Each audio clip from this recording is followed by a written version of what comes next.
Sang Arjuna Esmunira Kamenusal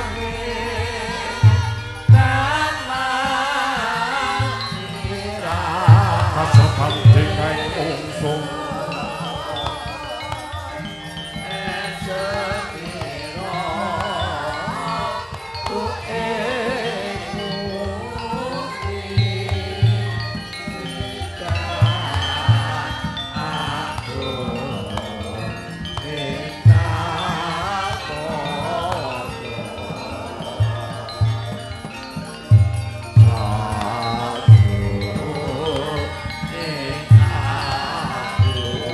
kasrepating kae mungsuh nirang padha kadang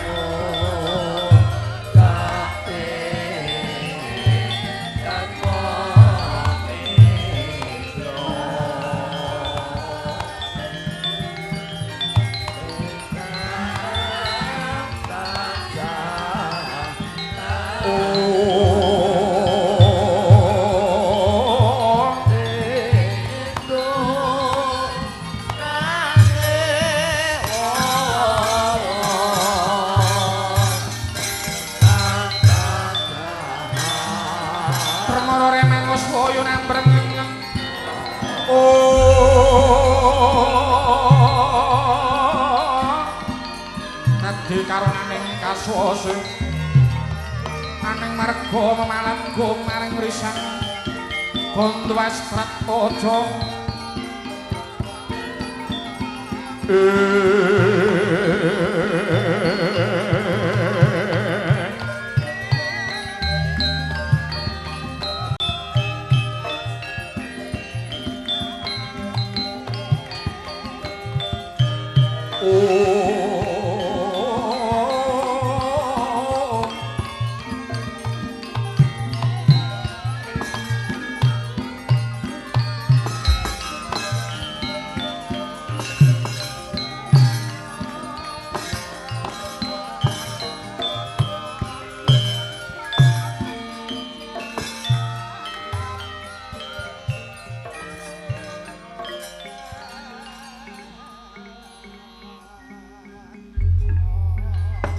tetep dempar bak maning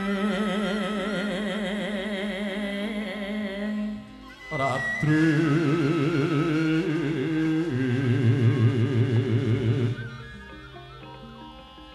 sasatoros manjer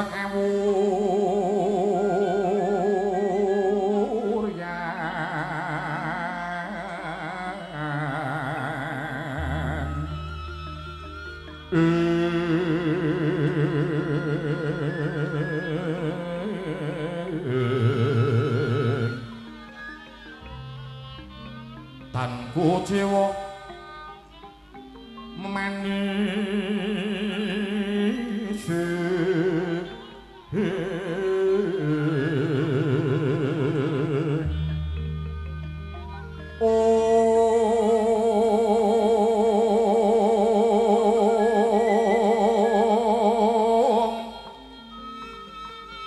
manggep srinateng dalu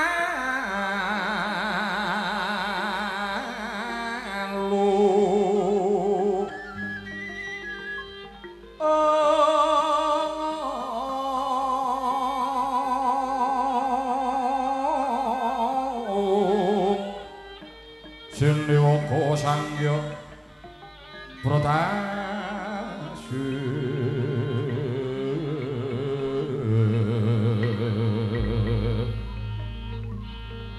aklaraning cakra winulat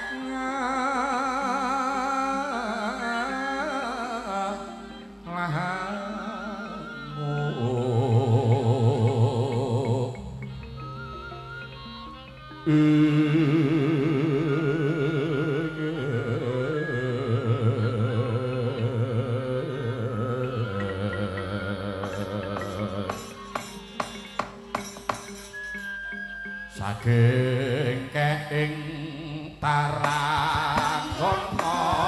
bangsu iki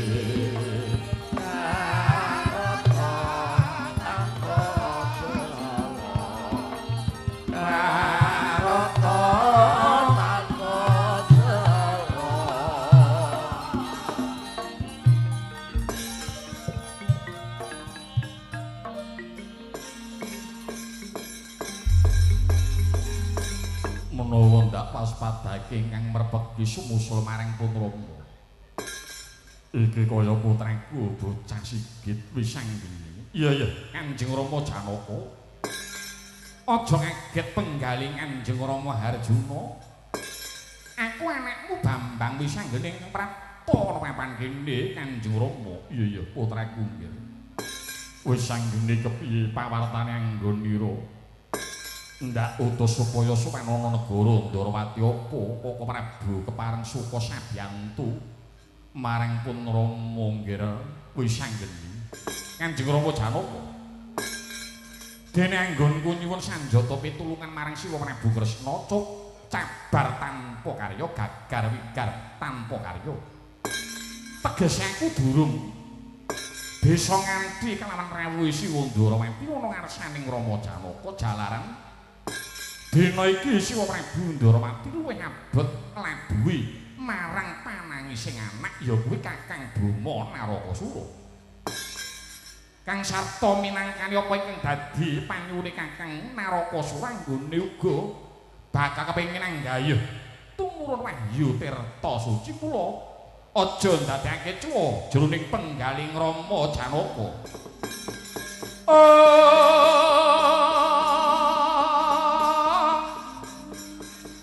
Bermara reh mangkuswa ambung embrengang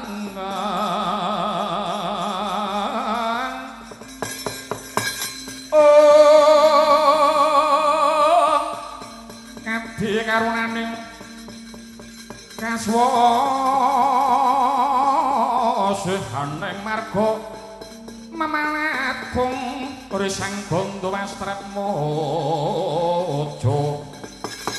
long lalu hangu lahati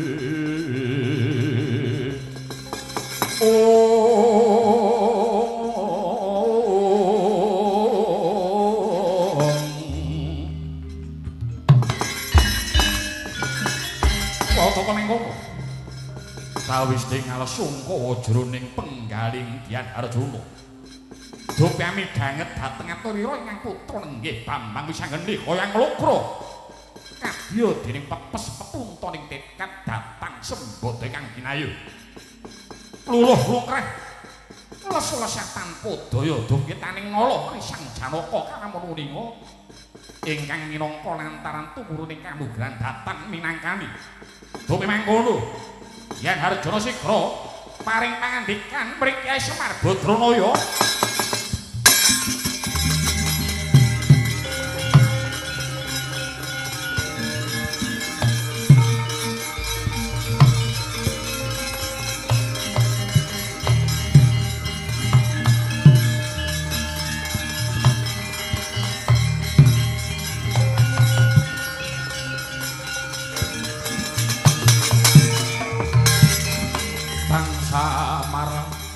Pamoring sukma sinokmaya winahing asabi siniten dalenging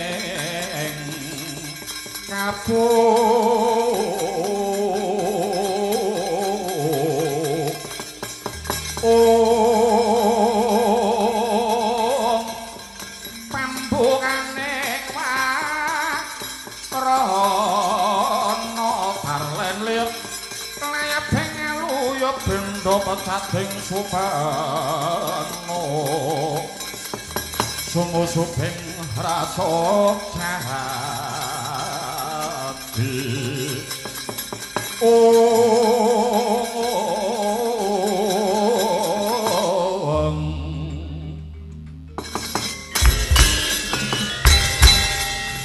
ora mengkuto Kakang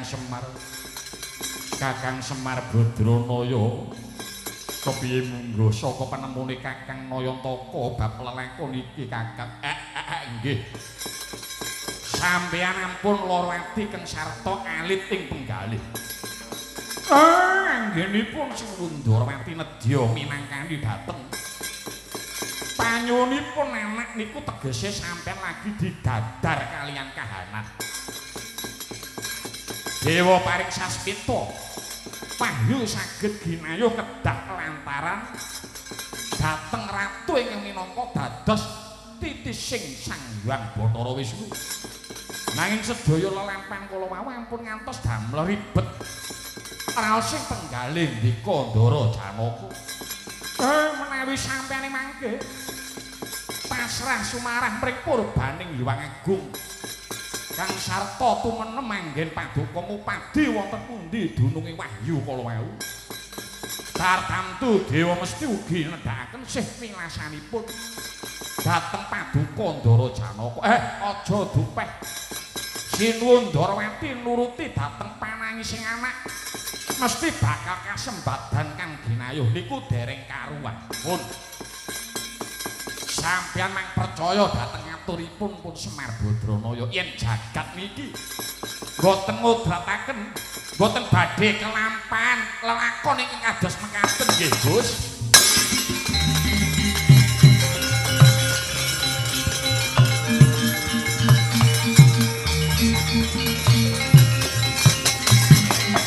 Pemekon sang kanjeng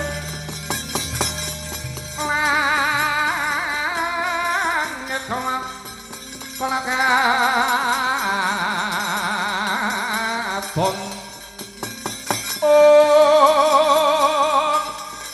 lergining sang alis bersamawe kondrong sabareng kadulu kira moyak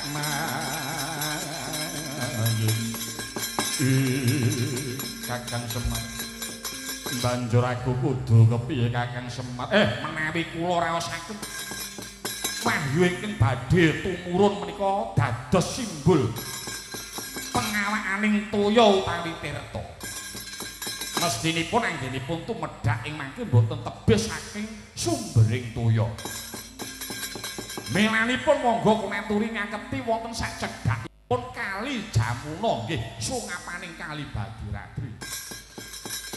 Kok kula gadah kapitayan sajake wahyu badhe matedhak wonten sakiwa tengenipun sungapanipun Kali Jamuna nggih Kali Badiratri. Sampeyan pirsa mboten kenging napa kok dipun wastani Kali Jamuna Kali Badiratri. Niki nek cara nalare niku jenenge Kali Tempur. Wong mangkono nggih sakala mangsanipun wonten tiyang ingkang nenepi nindakaken tapa kungkum mestinipun ingkang dipun padosi kados dene Kali Jamuna miwah Kali Badiratri niku Kali Tempur. Mangkono iya yen kaya mangkono sira Kakang Semar bakal ndak kanthi kelawan anak-anakku Garing Pitruk Bagong supaya ngetutke kalawan aku. Nggih menawi tetela mekaten boten langkung istaken dawuh. Monggo swawi kula derekaken nyaketi dhateng Kali Badiratri nggih Gus. Dateng ning kalang Yonagara ranten moncar.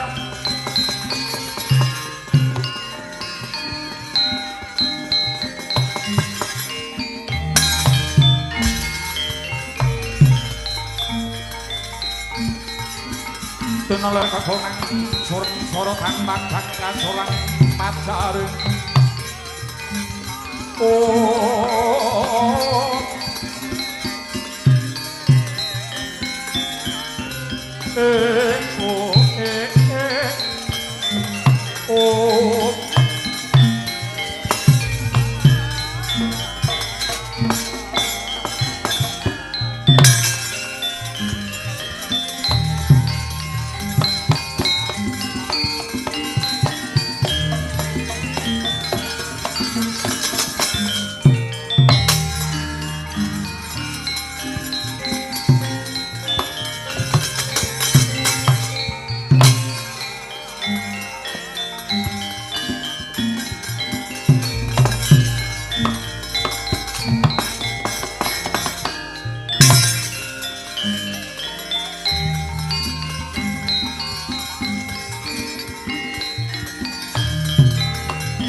Mehahimno semubang iwang haruno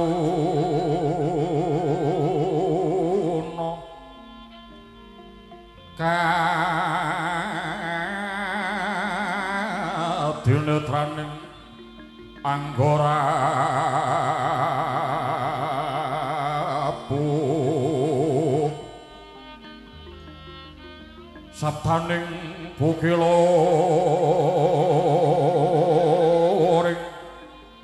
Kanikara kagetar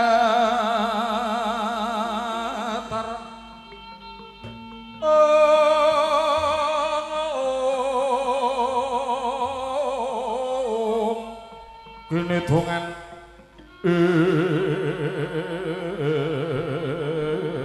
engkung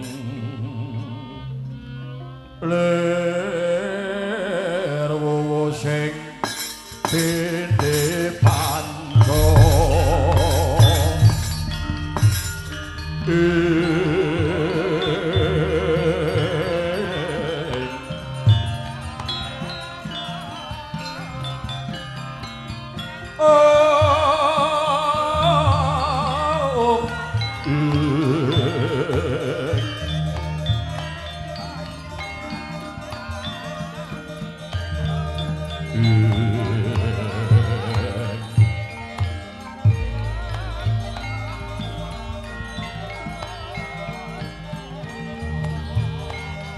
Yat langening kalangi wana kelar wanda moncar tinoler kegoneng sureng sorotan padang kasoran pacaring purnaming kegono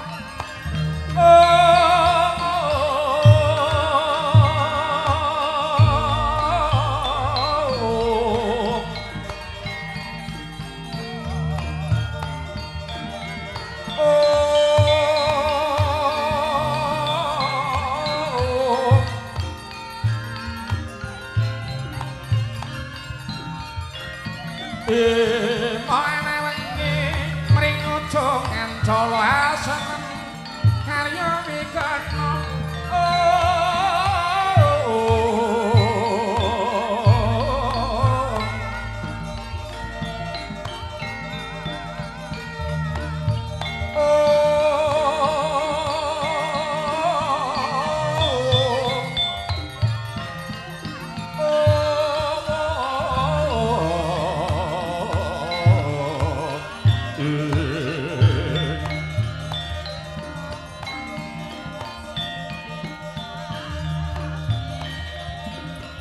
Mewasening wana mreksa gong dinunung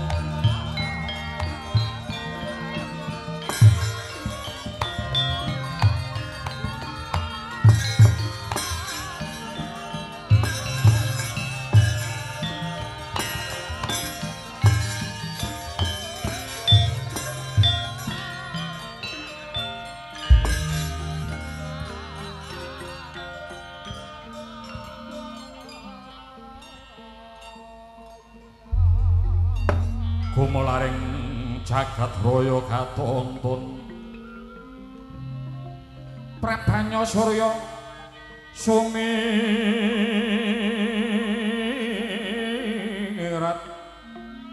ing samudra yang wanadri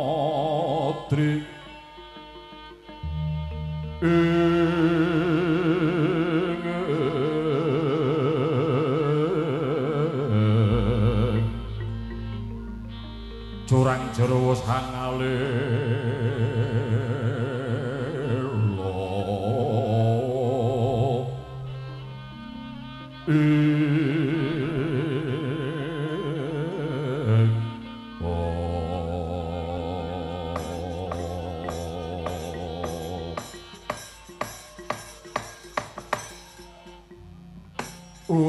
wilahing mangastu huna mesih dames karing bawana langgeng iki kaya titah ulun danardana ingkang wis marak sawanana ngarsa ulun paran baya wigatine dene sawan kita sajak anggim bala wigati kulup ngger Narayana kawula nuwun inggih ulun estunipun anggen kula cemantaka sawan wonten kayawangan awang-awang kumitir inggih anggen kula kumaceli bilih wonten bab ingkang langkung wigati ingkang badhe kula aturaken wonten ngarsa paduka Hyang Kukulum dene bab ingkang sepisan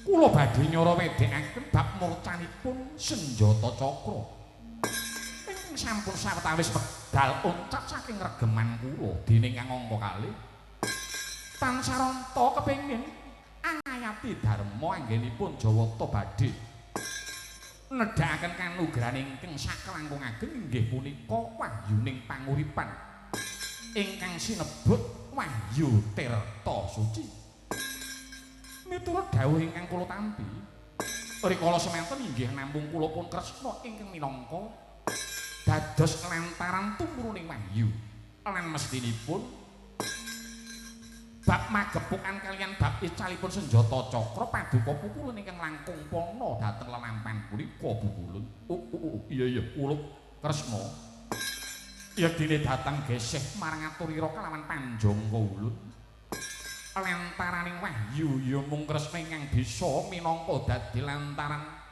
marang tumuruning kanugrahan iki nggeret Narayana nggih lajeng menapa ingkang kedah kula tindakaken ana syarat-syaratane ingkang kudu ndok tindakake dening titah ingkang duwe sedya kepengin nyadong tumuruning Wahyu Tirta Suci lan sira Kaki Kresna ingkang menang nuduhake kang sarta jampangi lagune dina iki jeneng sira mrintahna marang putramu Sisudeja kanthi bali tumurun ana Marcapada dawuhna supaya nindakake tapa brata ana tepining Kali Bhagiratri ya kanthi sarana ingkang nindakake tapa brata mesti bakal ana sasmita kang sarta dalan kanggo nampa marang nugraning Jawata nggerep Narayana gumelaring jagat raya katonton Prabanya Surya sumirat ing samudra nyang wanadring jurang jero sangalela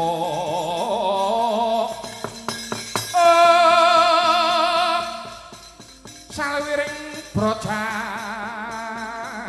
jagat raya hanggung sahengga kabdi mresang nata kang sudira wibawa Trang Trawaca Dewa Paduka sedaya kewajiban Paduka sampiraken dhateng pundhak kula badhe kula islaken nanging menapa Paduka pukulun kepareng paring pituduh bab icalipun senjata cakra saking asta kula pukulun iya Narayana menawa bab murcaning sanjata cakra bakal ana dalan ingkang luwih prayoga Paton sira gelem nindakake kewajiban iki malah kena minangka srana balining sanjata cakra. Paton kabeh kewajiban iki mbok tindakake kanthi tulusing atimu. Nggih. Trang Trawaca sedaya dawa paduka Hyang Adipukulun menapa tetela mekaten daya-daya ingkang wayah pun Narayana keparenga badhe nuwun pamit tumurun wonten ing Marcapada. Ya Kangge Kresna. Aja lali marang Dewi Ulun Kang sarta budhal dina ingkang prayitna ngati-ati ya Ngger Narayana.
Asreng ganing gunung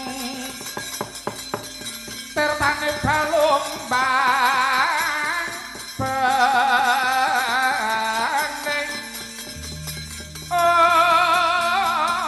sekar-sekar dinem bangan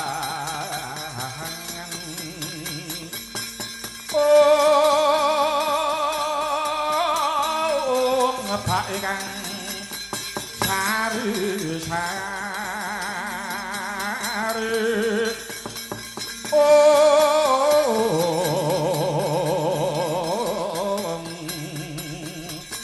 mau do taman Hartosoko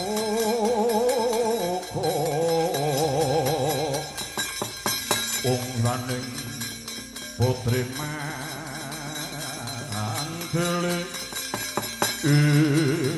Kanjeng Rama Dewadi bilih sampun sawetawis wekdal anggen kula ngantu-antu dateng praptanipun Kanjeng Dewaji menapa sampun antuk katerangan anggen paduka sawaneng adhep wonten kaewangan awang-awang kuwidir ingkang putra pun Bama Naraka sura keparenga nyadhung dawuh Kanjeng Dewaji.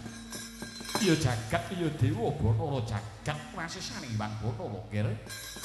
Suteja ndadekno sumurut bubar wae pun Rama nampa dawuh saka pukulun Hyang Padawenang. Sapa wae bakal bisa kelakon kang sarta sembada nyadhong marang tumuruning kanugrahan ingkang sinebut wahyu kamulyan ya wahyu tirta suci. Nanging kudu ana bebana kang sarta ana pakaryan ingkang kudu ndok tindakaken. Lho. Menapa ingkang kedah kula lampahi Kanjeng Dewaji? Jeneng sira Kang Bama Narakasura supaya nenepi kang sarta tarak brata tapa kungkum ana sungapaning Kali Jamuna lan Kali Bhagiratri. Lho. Kali Jamuna Kali Bhagiratri menika tasih ke bawah wewengkon negaring Astina ya pancen dasar Keparanyata. Kamangka kondhangipun menika sungapaning Kali Bhagiratri mimah Kali Jamuna menika kali ingkang gawat kliwat-kliwat pingit kepati jalma mara jalma mati.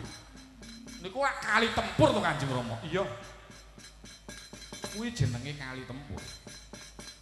Nanging kudu kaya mengkono apa kang ndak dawuhake marang jeneng sira kudu nindakake apa kungkum ana sukapaning kali jamu kowe sago apa ora waduh kamangka sajeke urip kula niku mboten nate kungkum riyen nate kungkum kalian adik kula Samba wah neng rumaos melang-melang raos manah kula gotekipun dateng para kawula sakiwa tengenipun wonten papan ingkang kangge kungkum menika ketingalipun wonten wujudipun sawer utawi taksaka ingkang agengipun sak bangka tingtal agengipun neng kula mboten kirang cara mboten kurang akal lah terus toyanipun trimah kula ciduke kemawon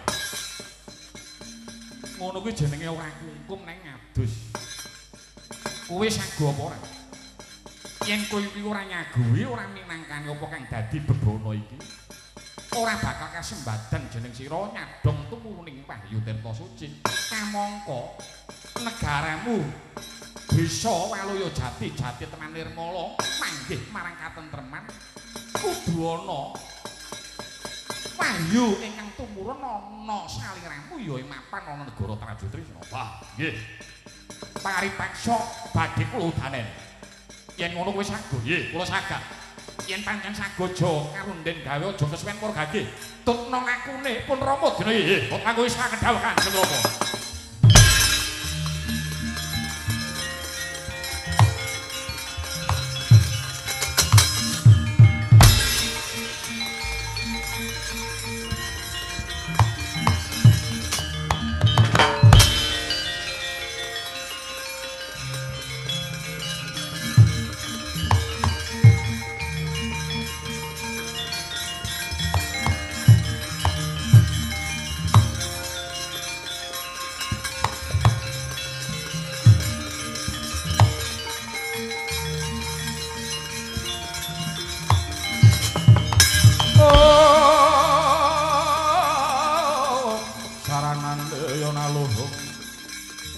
Petatopo kurang guling iku salah sapniko Kanjeng Dewaji piye nggih menika wonten kali semanten agengipun ya kuwi sing diarani Kali Jamuna kang sarta Kali Bagiratri oh waduh waduh ngulak-ulak kaya jembaring samudra wah kok katon mangu-mangu rasane ngatimu yen iya yen ora ya ora aja mangu-mangu kaya mangkono nggih badhe kula sagahe kowe sago nggih yen sago aja kesuwen gawe mara gaging ngebyura ana madyaning Kali Jamuna nggih putra kowe saged dawuh Kanjeng Rama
Apa kok mengkono?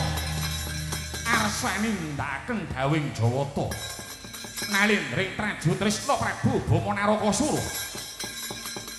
Arsa tapa brata wonten sungapaning Kali Jamuna. Dereng sawetawis dangu. Yen nyata brata ana swara angin gumuruh ingkang mijil saking saklebeting toya. Kedadak wonten sipating taksaka sak bangka tingtal gedhene. Sigra nyaut marang saliraning Prabu Setyajarsa Badar nggih kathah semedi.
Wah, edian.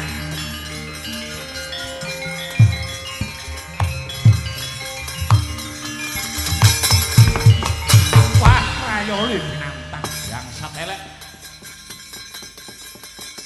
Ora gemen-gemen godane. Wah. Urung mangsaku ana ula gedene ora jamak. Meh merjaya kelawan Buma Narakasura. Wah.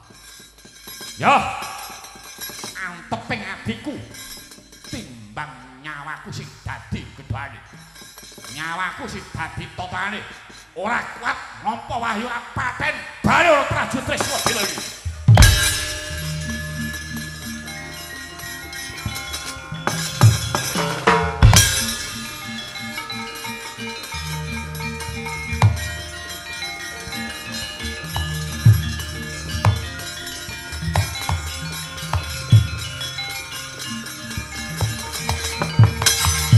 Samarabab Oring Sukma Sinuk Maya Winayang Sabi Sinimpen balenging Ngalbu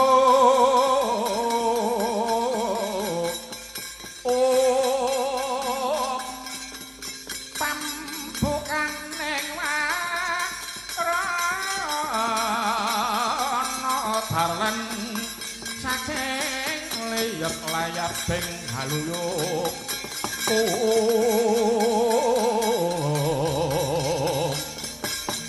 bendo kating supendo sumusuk beng rasa jati bola bali mau ngarep nirang-nirangke karo wong tuwa ora sumbut apa kang dadi sediame ngarep kowe kepengin nyadong nugraning dewa nganti kowe meksa kalawan bapakmu ya Ratu Ndarawati. Jebul ki nemune cabar tanpa karya gagar wigar. Apa kang dadi setiamu bola bali? Apa-apa ki nek ora kuat kedrajatan ya. Anak Ratu Ndarawati kok kaya ngono patrape. Lho, kledang-kledang kae sapa?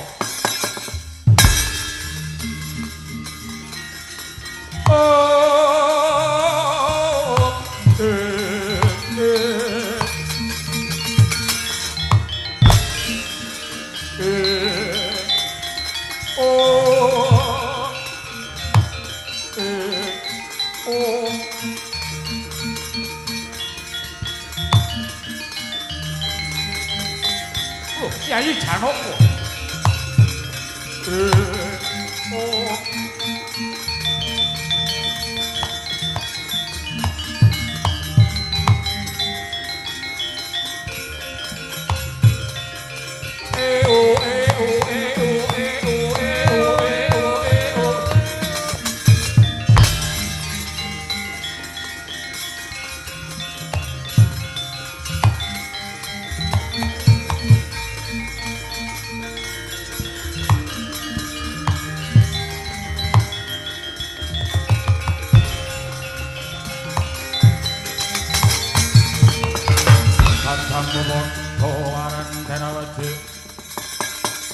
Besok aman remo Paris kang prayitna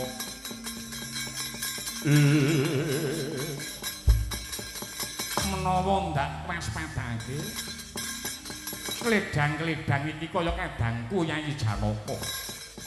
Enten prapta ana papan kene. Yayi Janaka padha becik sak tengahmu ya Dimas. Ngono nggih Koko Prabu. Ora harja suweng kula. Pangabekti kula mugi kunjuk. Ya wis tak tampa. Kakang Semar padha slamet nggih. Sinuwun Ndarawati slamet lempah kula sinuwun. Banjur ana wigati apa? Dene sira Yayi Janaka lumaku nyaketi marang Kali Jamuna iki. Ngono nggih. Koko Prabu. Sejatosipun anggen kula tumuju wonten papan mriki nggih menika karana Kula anguningani Koko Prabu lajeng kula hanyaketi dhateng Paduka Koko Prabu. Lho. Banjur duwe sedya apa dene Yayi nyaketi marang wong Kakang. Mboten sisah Paduka mundhut pirsa dhateng ing rayipun Janaka kedahipun Paduka. Sampun pirsa dhateng lelampahan ingkang dumados bilih nalika semanten kula utusan dhateng anak kula pun pisang geni supados sowan wonten negari Ndarawati matur wonten ngarsanipun Koko Prabu malah dalah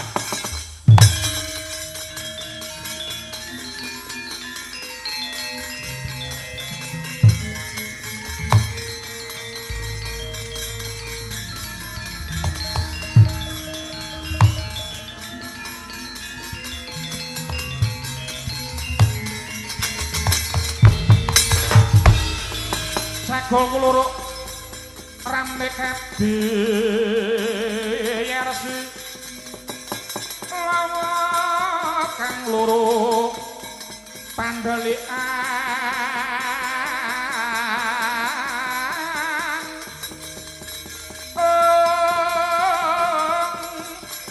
jrekewang ning semune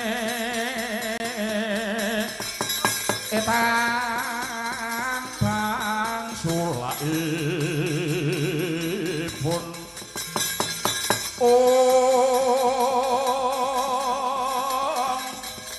mratandani wis bangone jeng rembulan wis gumlewang ning isoring gunung sami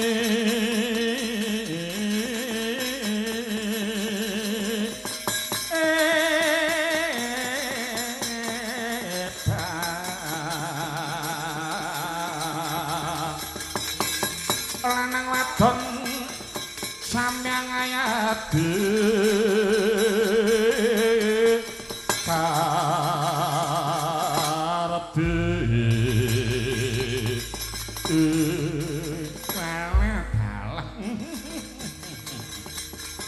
dadi cethane kowe kepengin nyadhong nugraning Wahyu to ngono nggih to blas ya mbok menawa jangkane kodrat kudu kaya mangkono jer nyatane. Nalika semono pun Kakang nglarapake kelawan ponakamu Si Suteja ora kuwawa ora kuat nampa dununge Wahyu. Janaka nuwun wonten dawuh. Dina iki sira Nyai bakal sun paringi pituduh ngono gage. Caketana ana sacewaking Kali Jamuna sira manjing ana madyaning Kali Jamuna ya Kali Badirat. Ing kono mbok menawa jagat wis ngudratake dewa ngeparengake. Sira Nyai bakal kuat nampa dununge Wahyu tirta suci sendika dawuh Koko Prabu.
Madyaning Karangabang Lutira menembur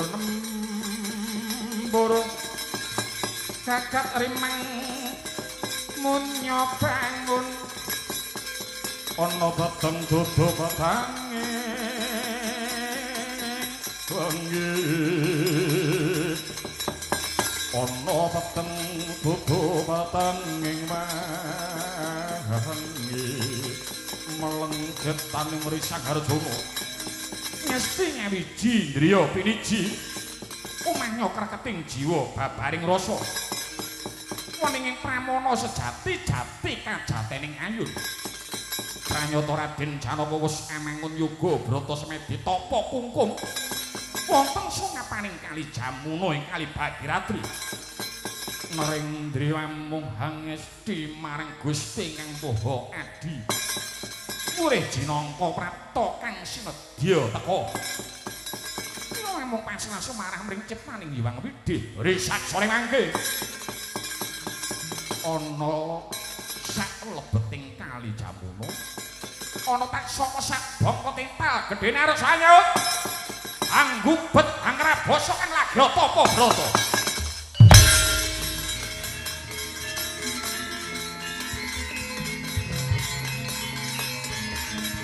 oh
Gobe kang sesring yudha risang Harjuna arsa mentang langkep nglepasaken ponang jemparing Yai Paswadi ponang tak saka sigra mangap tutuk ira kadhi guwa sirup kawis tingal ana wujuding barleyan ingkang mawa cahya wonten saklebeting tutuk ira dumpi mulat risang Harjuna sigra den jemparing Pejaira ponang tak saka badhar sesatri wujud Sanjata Cakra. Balian ingkang mawa cahya arsa wijil. Saking saliraning risang tak saka kagiat jero penggali risang Janaka.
Srerang ganing gunung tertaning palumbang baning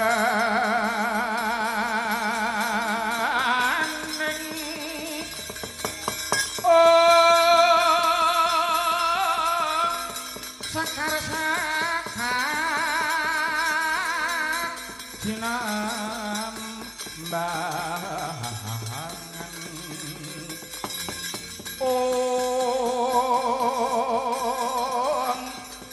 ngetake kang sari sahari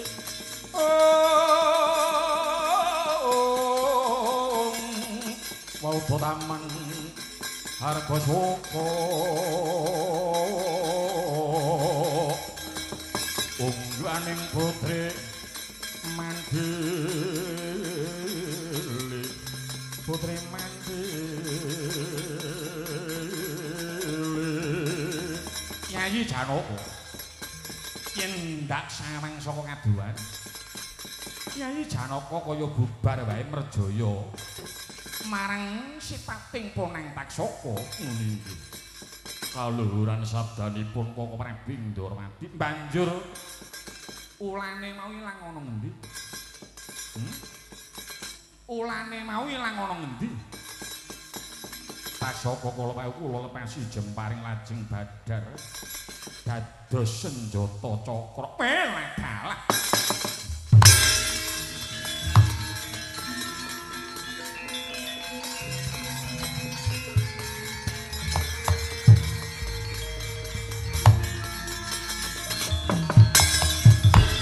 dadi cakrane sira Yayi wis nglepasake Ponang jemparing ngeneni marang Taksaka badar wujuding senjata cakra ngono inggih kasinggihan Dewa Paduka Koko Prabu dalah ya to Blas iya rumangsa bombong rasaning pun Kakang layak to layak pun Kakang rumangsa bingung ing sarta kelangan piandel yen to senjata cakra uncat saka saliraning pun Kakang jebul tinemune mapan ana kene dalah ya pun Kakang ngaturake panuwun marang sira Nyai Janaka ingkang wis sembada nemokake wujuding senjata cakra nggih sinuwun sedaya margining lelampahan kala wau kedah kados mekaten jur nyatanipun pukulun Sang Hyang Padawenang sampun paring sasmita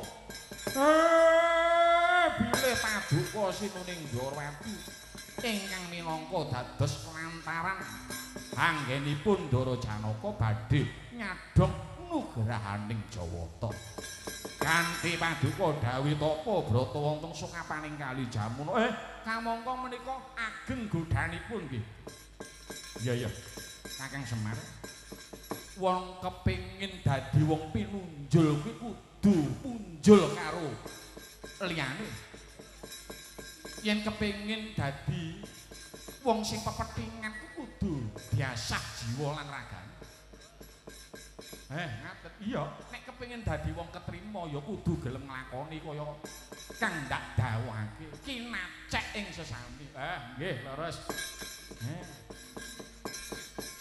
Kakang Semar mbok menawa jagat ngobratake kudu mangkono kedadianing lelakon Kakang Semar banjur apa ingkang mbok regem iki ingkang mapan ana pangarepanmu kuwi Janaka menika wujudipun Barlian ingkang mijil saking saliranipun Taksaka kala wau Barlian lho kok mawa cahya sulake semua bab apa merah delima ya iki sampeyan kok nggih ngertos merah delima bareng yen tak sarang kok sajak nganeh-nganehi wujuding Barlian iki Kakang Semar apa sira wis nyumurupi sejatining wujud Barlian ingkang mawa cahya menawi perkawis menika babar pisan kula mboten ngertos awit kula niku riyen nate kapusan mangkono nggih niki dados gaiping Hyang Widi kula mboten menang medharaken dhateng kodrating jagat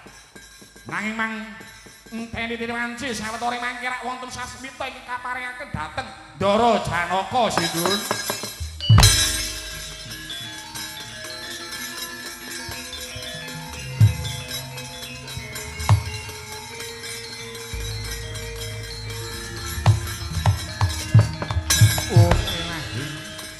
Mangarjana Sidam sekaring dawana langgeng Nora Mengkuto nggir Narayana Janaka kalawan sira Semar kaki Semar jeneng ulun Sang Hyang padha wenang ingkang tumedhak ana ing papan kene. Muni nggih Pukulun, muni nggih Pukulun. Nggih, Eyang Pukulun, aja bingung penggalih. Yen to sira bisa nemake wujuding balian ingkang mijil saka saliraning Ponang Taksaka, badar sejatining senjata cakra bakal ulun puja. Balian iki dadi wujuding wahyu ingkang bakal ulun paringake marang jeneng kita Janaka kang mangkono nggir Harjuna. Mara gagel rena pancandriyamu. Jeneng ulun paring kanugrahan wujuding wahyu ingkang dumadi saka balian ingkang mawa cahya iki gandeng wahyu iki sangkane saka sungapaning Kali Jamuna ulun paringi tetenger wahyu kamulyan tirta suci nggir.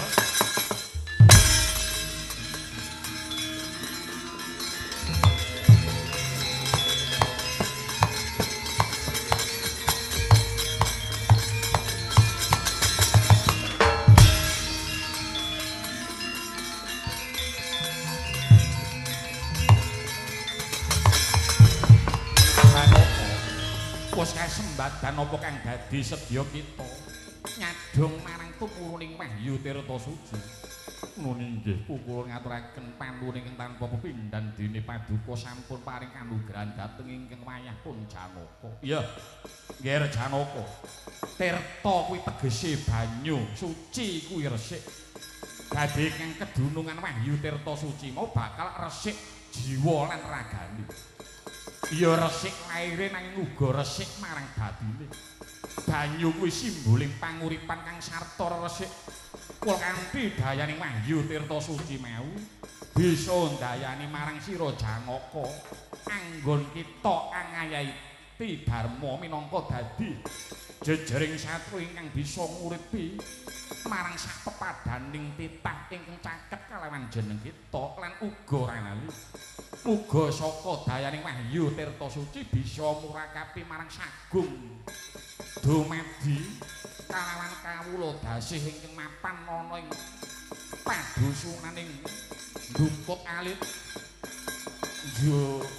Juwana ana ing Kabupaten Pati lan sakiwa tengene muga bisa ndayani kena sawabe daya wujuding wahyu tirta suci. Tegese nyirnakake watak angkara murka ingkang wis ngreget-ngregeti ana jagat raya iki nggih Janaka.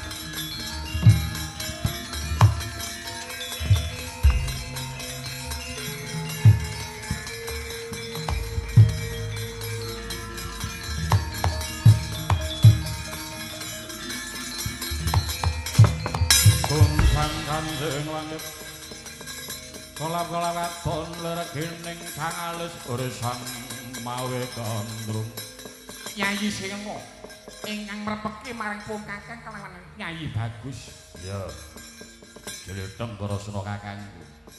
Ya bot-bote aku dikongkon kalawan Punta Dewa kakangku supaya goleki lungane Janaka. Dene wis Sabta Candring rikalunggan iki Janaka minggat saka Ngamarta tanpa pamit. Janaka Nyai Janaka nuwun wonten dawuh. Mbok nek duwe pakulitan sing ora apik ki ora dibudayake. Ngono kok ya dilestarekke. Lunga separan-paran ninggal bojo ning endi papan wae. Angger ning kono ngentup ning kene ngentup. Bupeh kowe duwe rupa bagus ngono. Bagus iki nek saiki, sok nek kowe iki wis tuwa ya ilang kebagusanmu.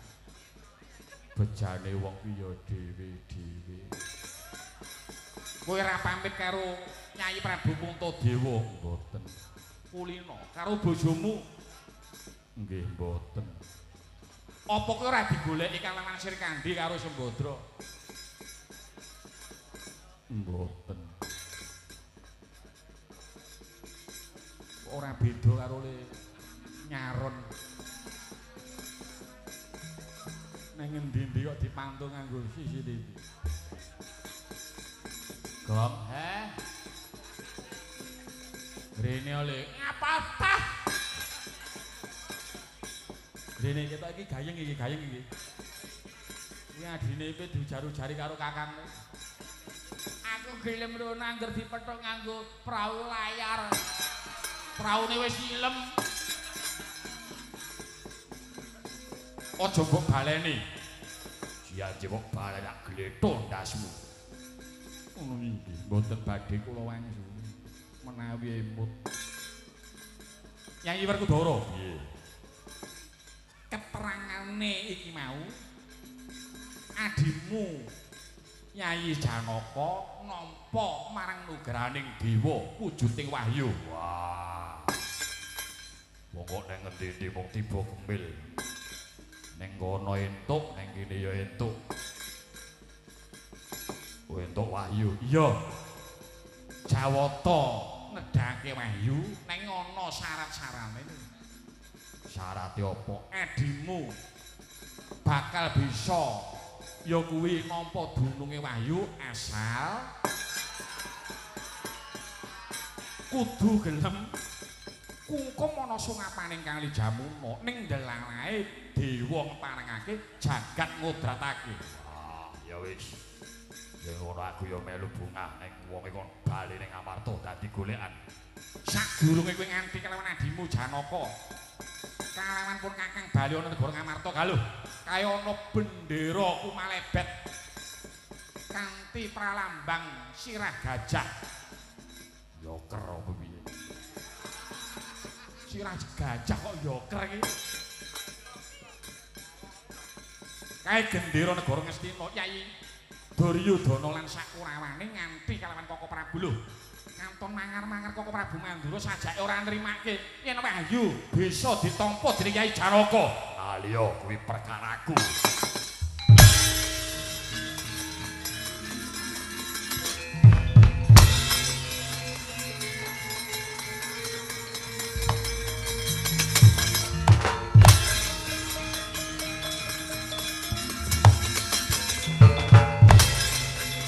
Surabrata Jayamrata tambah saurece. Iki Ratu Mandura iki diapuri Janaka kon mampake Baladewa dina iki.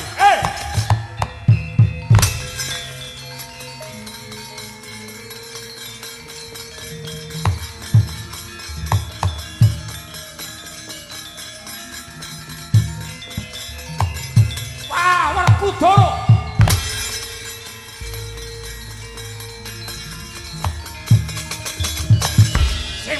Dudu Janaka naik gerangane sedulure tuwa iki dulu perkaramu minggat to selawan kene. Aku duwe dasarmu aku belani yen kowe mampang nantang perkara karo Janaka sing duwa mungsuh sing gerang sing nom mungsuh sing nom lho kuwi dudu perkaramu pun Kakang ora nrimo yen Janaka bisa nyadok tumuluning wahyu. Kuwi dudu perkarane Werkudara. Minggir sampeyan kene. Aku ngapake kelawan Baladewa nganggo dasarmu. Aku ana sing kongkon. Sing kongkon sapa? Murkage Waspadara.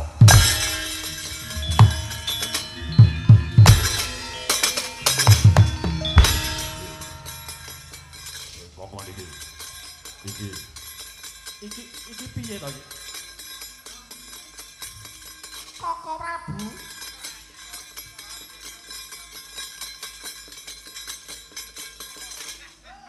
Kowe sing apa? Oh, Raden iki gajiret. Deleke sampeyan iki ya. Kowe arep tampil kok ya. Kene arep cari muka kok didelekke. Ya ora ta ya? Ha iya ta? Iya. Ah. Nek mau karo Mas aku kok. Oh, dirampung iki mriki. Niki internal keluarga niki. Kowe sing kongkon Werkudara. Solo sing kongkon Werkudara sepuluh mapake kalian Baladewa. Yai Kresna.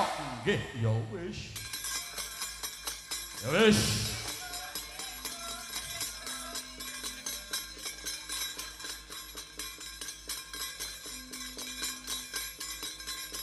Piye? Ampun nek niku muncul sampeyan niku pun tobat kok. Ya wis.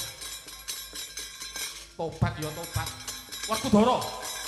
Peranganing Kurawa ana sing ora trima murgake singkirna. Ya.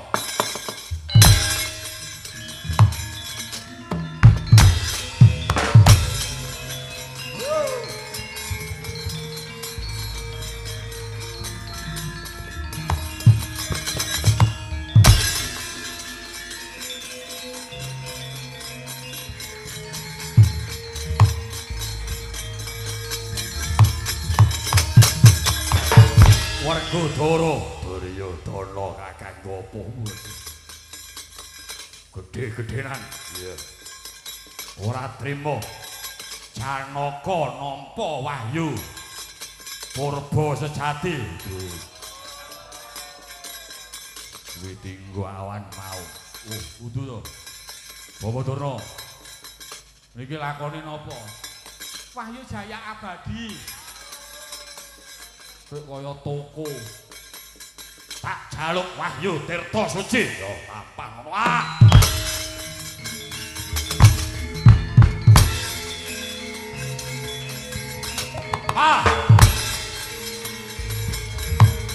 Akti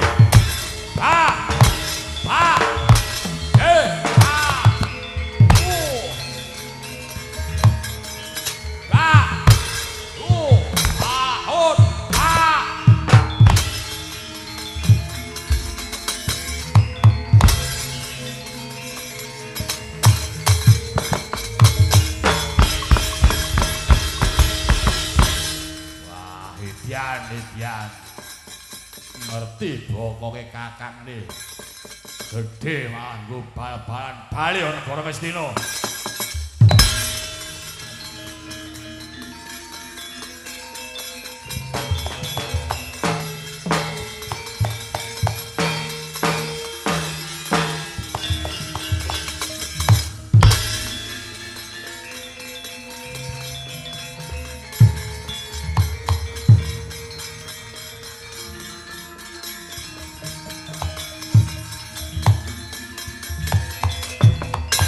Purna lelakon iki kanthi gayaning Wahyu bisa kinodranake manjing ana salirane adimu Janaka ya kanggo ngaturake sarasa bungah rasaning atiku kang sarta bombong dina iki aku Lelanana bakal joget ana papan kene joget iya Pedro Nun Durene yo pripun? Aku arep joget kendang ana. Le joget ten pundi? Ning Pati. Lah biasane ten pundi? Ora iso izin. Jare kowe iki wong tanggung jawab iki wong entengan. Nggih, kula jogeti ning kula kendangi ning ampun angel-angel nggih. Iya. Denae niku hitungane pira? Kira-kira. Nek kaya dalam kidul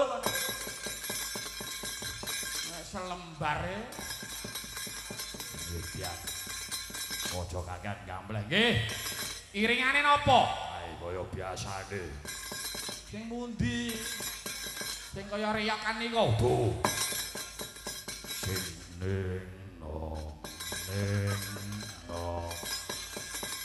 ning gegeden gamelane urung dilaras kage aja kan gambleh aku kendang ngono nggih pun sedia dawuh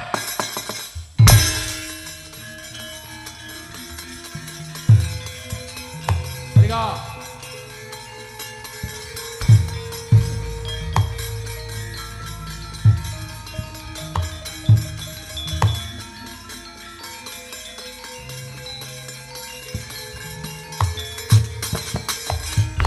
mriki niku ditonton kalih piyai budaya ampun ngisin-ngisini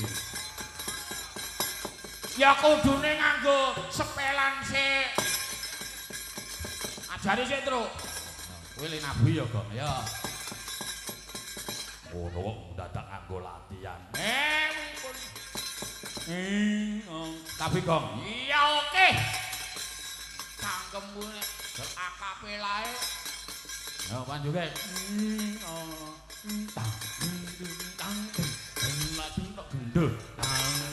Maju maju maju mundur mundur mundur maju maju maju mundur mundur mundur mundur mundur mundur mundur mundur mundur mundur ndoro Werkudara ya leh pantet ya Truk. Seneng kowe Gong, seneng aku iso gawe-gaweke wong kuwi. Kuwi karo aku biasane le sia-sia ya. Iki aku kudu piye? Pun mangsu mriki kok sampane kok nggih. Wah, tanjake piye? Nah, kudune. Ngeten niku. Nah, le gadah. Tangane keduren. Oh, betul. Nah. Kurang maju. Mundur. Tangane ngarep daplang. Malah wagu Truk. Dan ojo gawek-gaweke. Ndang diwiwiti. Pun siap. Nggih. Aku wis siap. Nggih. Tabe krawitan lanang apa wedok? Engko nek krawitane wedok le ngempul mbokku. Le ngenong bojoku, Truk. Le ngenong ki ngene. Wagu men bokakan gembleh.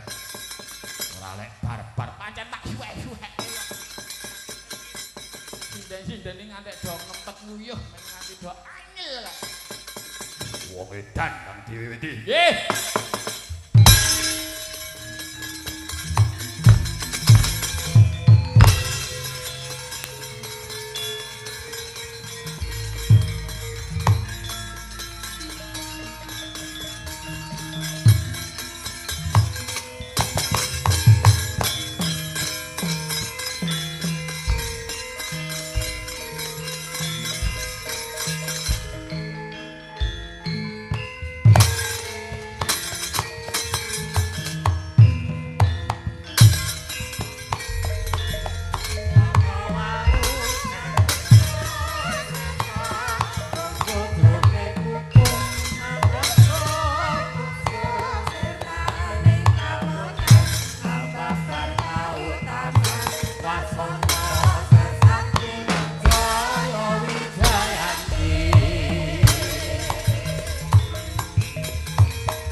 Yo